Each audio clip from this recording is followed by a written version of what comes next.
So again, like in the top image, I added each location I just created a new filter for each one. Now, that's not necessarily the best practice. It can be depending on what you were trying to accomplish. The lower image, again, I don't know if it's easy to see or not. The text may be small. In the lower image, I took a different approach where I, again, had the first filter be Watkinson Library as the library. That's the control for that. And I did an AND operation, and then I did a location name contains any. And there I dropped in a bunch of the locations I was interested in. And what it does, those are two different approaches. And the second one, what it does is like it sort of creates a container in a sense where all of those locations, the sublocations essentially, are roughly, there's ORs in between them implied based on how I set it up, how I set up the filter. And doing it that way makes it easier to kind of like, if you have other filters you're going to be adding to that report, it might make it easier to and an or across that if you have those all in a discrete container rather than the top one. We have a whole series of them, and you have to kind of worry about how are they grouping, how are they ordering, and so forth. So that's just, I guess, keep that in mind. Now, again, this is kind of hard to show, and I'll switch over to analytics in a second here. In this case, I have like a sort of a different one where there's three filters, and I think you need at least three filters for there to be a grouping. And a grouping is, you can kind of see the grouping. It's very hard to show, but there's kind of like a thin gray line kind of around these two here. And those are considered a grouping. And when you hover your cursor over that, this piece here will be the one in the far right, which is a little like cursor, icons of cursor over like a kind of a gray lined sheet of paper or something.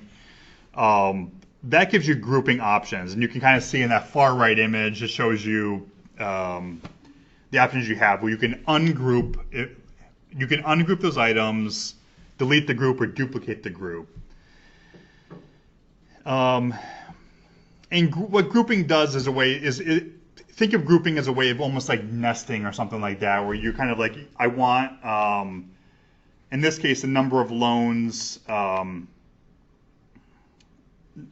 sum is greater than 1. So anything that's sort of like circulated more than one time is one element. That's one sort of discrete container.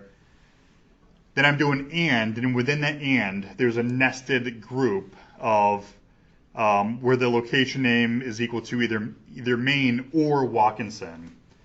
And so this is where it gets a little bit complicated. And also, I'll try to go into analytics and kind of demonstrate that to some extent, or kind of quickly here. Okay, so any questions as I get into this at this point? Now, going back to this, the order is going to matter a little bit. Like the way you order, the way you add filters will make it a little bit easier to kind of group or do the and/or operations. In this case, because I want to kind of group together the location names, I'll do those second in this case. So, so the number of loans, not sum, I'll add a filter to that. And then I'll just do is greater than 1. One loan, so greater than like 2 or more essentially. So I'm going to add that as a filter. Now I could do that last, but that makes it a little bit harder to set up your grouping, to set up your nesting of and/ors. Now at this point, I'll do the location name. So again, location name, I'm going to add a filter here.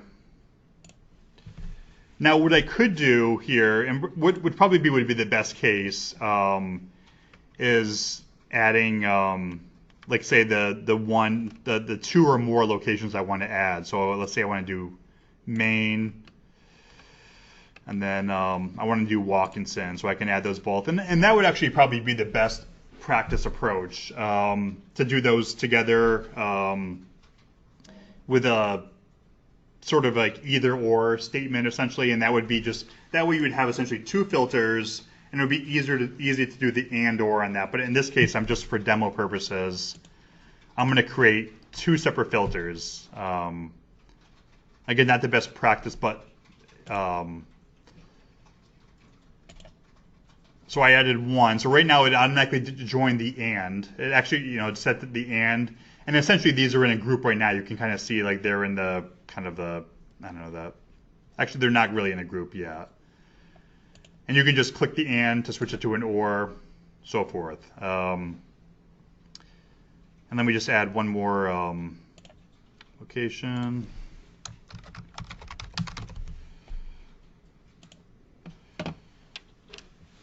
So now I have 3 different filters here, all of them joined by ands, but I actually don't want to do that.